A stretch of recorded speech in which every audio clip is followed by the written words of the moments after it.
જય હિન્દ વિદ્યાર્થી મિત્રો, હું છું સોડા મેઘરાજસિંહ અને ઓનલાઈન એજ્યુકેશનમાં તમારું હાર્દિક સ્વાગત છે અને સંત કૃપા વિદ્યાલય વતી તમારું હું હાર્દિક સ્વાગત કરું છું.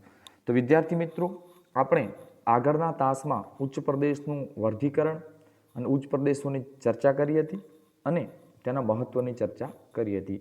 આજે આપણે ભૂમિ સ્વરૂપમાં મુખ્ય ભૂમિ સ્વરૂપ તરીકે મેદાનની આજે આપણે ચર્ચા કરીશું. તો મેદાન એટલે શું? સૌપ્રથમ આપણે જાણીએ મેદાન એટલે શું.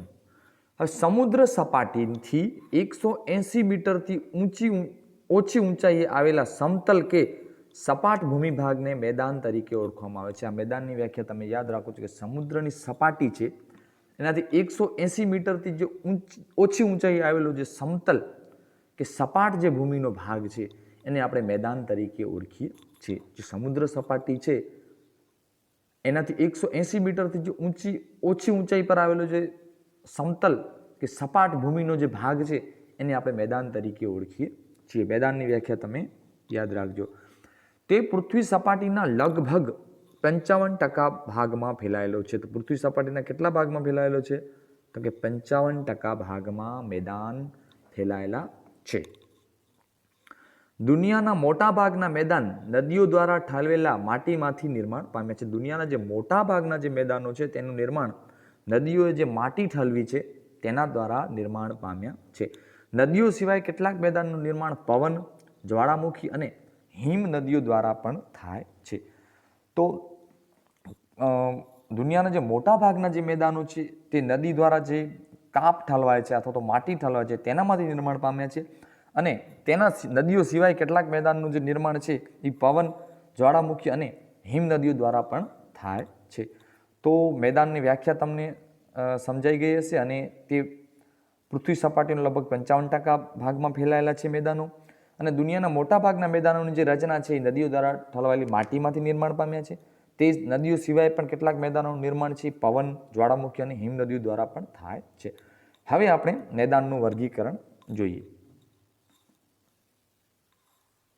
મેદાનનું વર્ગીકરણ, બરાબર. મેદાનનું વર્ગીકરણ છે તે કઈ રીતે થાય છે? તેના નિર્માણના આધારે મેદાનનું વર્ગીકરણ આ પ્રમાણે કરી શકાય. મેદાનનું જે નિર્માણ છે, જે રીતે નિર્માણ થાય છે તે રીતે તેના આધારે મેદાનનું વર્ગીકરણ કરવામાં આવ્યું છે. તો મેદાનના 3 પ્રકાર છે. પ્રથમ છે કિનારાના મેદાનો, એને સંરચનાત્મક મેદાનો પણ કહેવામાં આવે છે. 2 ઘસારાના મેદાનો અને 3 નિક્ષેપણના મેદાનો. તો મેદાનના કેટલા પ્રકારો છે? મેદાનના 3 પ્રકારો છે. 1 કિનારાના મેદાનો, 2 ઘસારણના મેદાન અને 3 નિક્ષેપણના મેદાનો. આ યાદ રાખજો મેદાનના કેટલા પ્રકાર છે અને કયા કયા. તો હવે આપણે ક્રમવાઇઝ મેદાનોની ચર્ચા કરીએ. સૌપ્રથમ છે કિનારાના મેદાનો, બરાબર. શું છે સૌપ્રથમ? કિનારાના મેદાનો. તો કિનારાના મેદાનોનું નિર્માણ કઈ રીતે થાય છે અને તે મેદાનો ક્યાં જોવા મળે છે એની આપણે ચર્ચા કરીએ. આ મેદાનનું નિર્માણ મુખ્યત્વે સમુદ્ર કિનારા એટલે કે પૃથ્વીની ભૂગર્ભિક હિમચાલને કારણે અને સમુદ્ર કિનારા નજીકનો જે ખંડીય છાછલીનો ભૂમિભાગ જ્યારે ઉંચકાય છે ત્યારે આ મેદાનની રચના થતી હોય છે. હવે આ મેદાનો છે મુખ્યત્વે ક્યાં જોવા મળે છે? સમુદ્ર કિનારે જોવા મળે છે.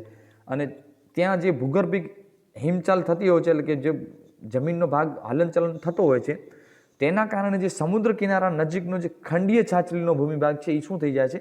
ઊંચકાઈ જાય છે. અને આ ભાગ ઊંચકાઈ જાય છે ત્યારે કિનારાના મેદાનોની રચના થતી હોય છે અથવા તો સંરચનાત્મક મેદાનોની રચના થતી હોય છે.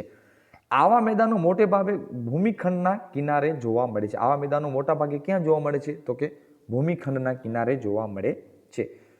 મેક્સિકોના અખાતના કિનારે ફેલાયેલા સંયુક્ત રાજ્ય અમેરિકાના દક્ષિણ પૂર્વ આવેલા તેનું એક ઉદાહરણ છે. હવે મેક્સિકોનો જે અખાત છે એના કિનારે સંયુક્ત રાજ્ય અમેરિકાને દક્ષિણ પૂર્વે જે આવેલા મેદાનો છે, આવેલ મેદાન આ કિનારાના મેદાનોનું ઉદાહરણ છે. જમીનના તળિયા ઘસવાના કારણે પણ આવા મેદાનનું નિર્માણ થતું હતું. જમીનના જે તળિયા છે એ ઘસાવાના કારણે પણ ઘણીવાર કિનારાના મેદાનોની રચના થતી હોય છે. ઓસ્ટ્રેલિયાનું મધ્યનું મેદાન આ પ્રકારે નિર્માણ પામ્યું છે. જમીનના તળિયા ઘસાવાના કારણે છે એ ઓસ્ટ્રેલિયાનું જે મધ્યનું મેદાન છે આ મેદાનનું નિર્માણ જમીનના તળિયા ઘસાવાના કારણે થયું છે. કયું મેદાન? ઓસ્ટ્રેલિયાના મધ્યનું મેદાન.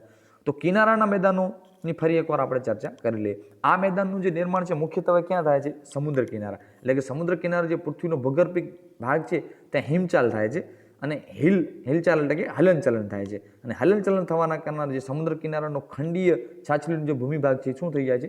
ઉચકાઈ જાય છે. અને એ ભૂમિભાગ જે ઉચકાઈ જાય છે ત્યારે છે એ કિનારાના મેદાનોની રચના થતી હોય છે.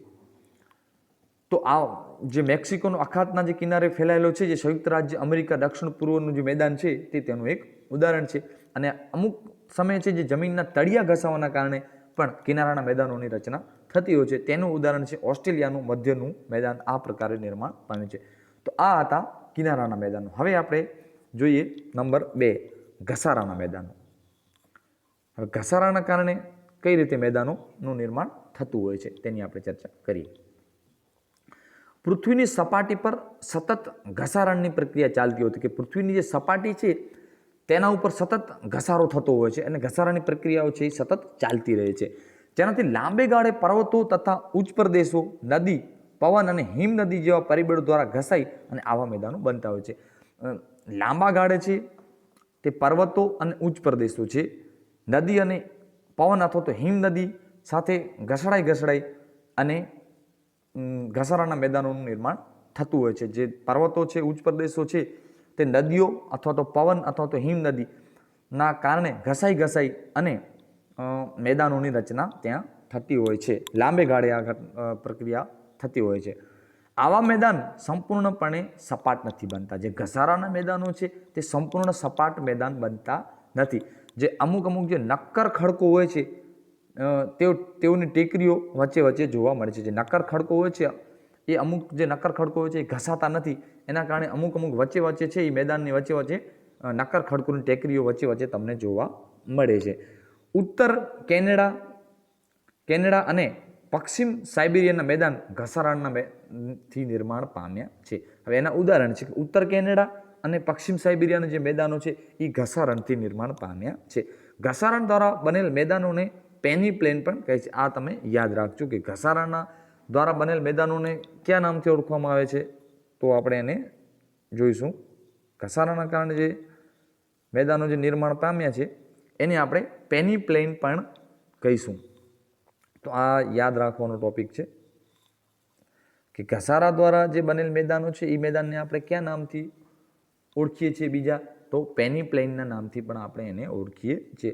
તો ફરી એકવાર આપણે ઘસારણના મેદાનનું રિવિઝન મારી લઈએ. જે પૃથ્વીની સપાટી છે એના ઉપર સતત ઘસારણની પ્રક્રિયા ચાલતી હોય છે અને જેનાથી લાંબે ગાળે પર્વતો હોય અથવા તો ઉચ્ચ પ્રદેશો હોય, નદી, પવન અને હિમ નદી જેવા પરિબળોના કારણે શું થઈ જાય છે? ઘસાઈ જાય છે અને ઘસાઈને તેઓ મેદાન બને છે. પણ આવા મેદાનો છે સંપૂર્ણપણે સપાટ નથી હોતા, પ્લેન નથી હોતા. વચ્ચે તેમાં નક્કર ખડકોની ટેકરીઓ જોવા મળે છે. એના ઉદાહરણો છે ઉત્તર કેનેડા અને પશ્ચિમ સાઇબેરિયાના મેદાન ઘસારણથી નિર્માણ પામ્યા છે. હવે ઘસારણ દ્વારા બનેલ મેદાનોને આપણે શું કહીએ છીએ? પેની પ્લેન તરીકે પણ ઓળખીએ છીએ. તો ઘસારણના મેદાનની તમને સંપૂર્ણ રીતે સમજ પડી ગઈ છે. હવે આપણે મેદાનનો જે ત્રીજું પ્રકાર છે નિક્ષેપણના મેદાનોની આપણે ચર્ચા કરીએ. નિક્ષેપણના મેદાન. નદી છે, બરફની નદી એટલે કે હિમ નદી, પવન વગેરે પરિબળો દ્વારા પથરાયેલા કાંપના નિક્ષેપણથી સરોવર કે સમુદ્ર જેવા કોતરો ભરાવાથી આવા મેદાનોનું નિર્માણ થાય છે. હવે નદી છે, બરાબર, એમાં પાણી વહે છે, હિમ નદી છે અને પવન છે. એ કાંપને લઈ આવે છે, કાંપને પાથરે છે અને એના નિક્ષેપણથી જે સરોવર કે સમુદ્ર જેવા કોતરો ભરાય એટલે આવા મેદાનોનું નિર્માણ થતું હોય છે.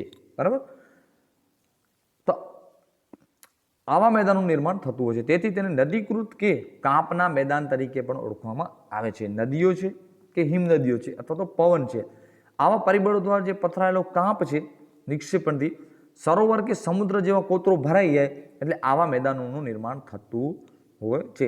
તેથી તેને નદીકૃત કે કાંપના મેદાન તરીકે પણ ઓળખવામાં આવે છે. નિક્ષેપણના મેદાનો મુખ્યત્વે કોણ બનાવે છે? નદી, હિમનદી અથવા તો પવન જેવા પરિબળો છે એ બનાવે છે.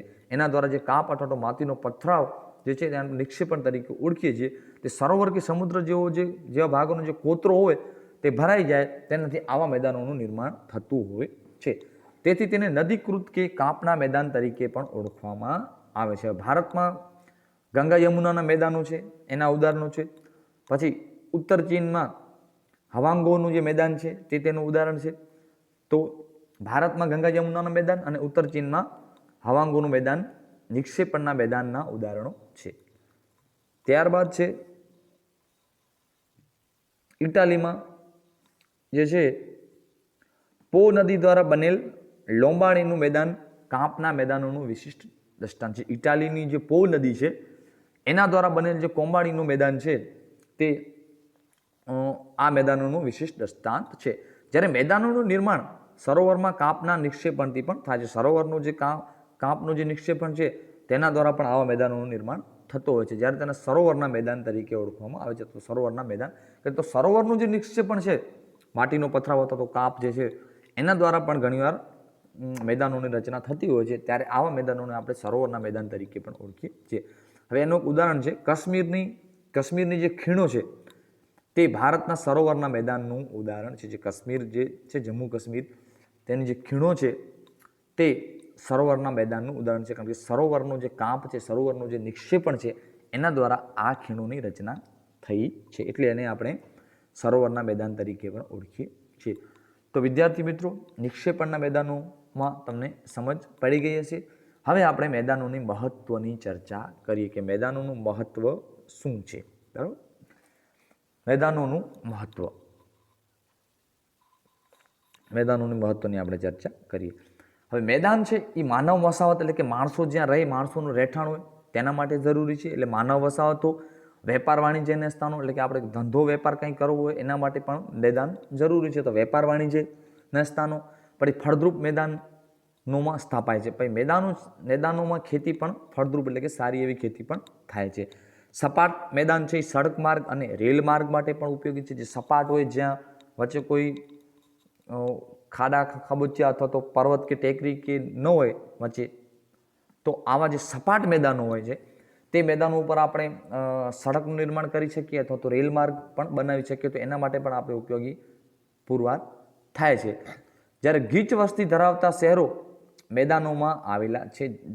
જ્યાં મેદાનો છે નદીઓના નિક્ષેપણના કારણે જે મેદાનોની રચના થઈ હોય છે તે મેદાનોમાં ગીચ વસ્તી હોય છે અને ત્યાં શહેરોનું પણ નિર્માણ થતું હોય છે. તો ગીચ વસ્તી ધરાવતા શહેરો પણ આવા મેદાનમાં આવેલા છે.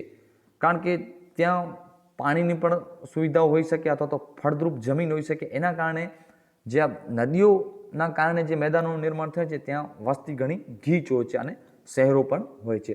તો ગીચ વસ્તી ધરાવતા શહેરો મેદાનોમાં આવેલા છે. ફળદ્રુપ જમીન ખેત ઉત્પાદન માટે પણ ઉપયોગી છે. કારણ કે જમીન છે જે નદીઓના નિક્ષેપણના કારણે જે જમીનનું જે નિર્માણ થતું હોય છે કાપના કારણે, તે જમીન કેવી હોય છે? ફળદ્રુપ જમીન હોય છે. વિપુલ માત્રામાં તેઓ ઉત્પાદન આપે છે. તો ફળદ્રુપ જમીન ખેત ઉત્પાદન માટે પણ વધુ ઉપયોગી છે. ખેત પેદાશો ઉદ્યોગો માટે કાચો માલ પણ પૂરો પાડે છે. જે ખેત પેદાશો છે તે જે ઉદ્યોગ હોય એને કાચો માલ પૂરો પાડે છે, ત્યાં ઉદ્યોગોનું પણ નિર્માણ થતું હોય છે. તો આવી બધી રીતે છે એ મેદાનોનું મહત્વ રહેલું છે. તો ફરી એકવાર આપણે ચર્ચા કરી લઈએ. મેદાન એક માનવ વસાહતો માટે મહત્વપૂર્ણ છે. વેપાર વાણિજ્યના સ્થાનો, ફળદ્રુપ મેદાન ત્યાં સ્થાપાય છે. સપાટ મેદાન જ્યાં હોય ત્યાં સડક માર્ગ અને રેલ માર્ગ માટે પણ ઉપયોગી પુરવાર થાય છે. પછી ગીચ વસ્તી ધરાવતા શહેરો આવા મેદાનોમાં જ આવેલા છે. પછી ફળદ્રુપ જમીન છે એ ખેત ઉત્પાદન માટે ઉપયોગી બને છે અને આ ખેત પેદાશો છે એ ઉદ્યોગોને કાચો માલ પણ પૂરો પાડે છે. તો આવી રીતે છે એ મેદાનો આપણે મહત્વના સાબિત થાય છે. તો વિદ્યાર્થી મિત્રો, હું આશા રાખું છું કે તમને મેદાનો જે નિર્માણના આધારે જે વર્ગીકરણ છે તેની આપણે ચર્ચા કરી, બરાબર, અને મેદાનોના મહત્વની આપણે ચર્ચા કરી. તો હું મારા શબ્દોને અહીં વિરામ આપીશ. જય હિન્દ.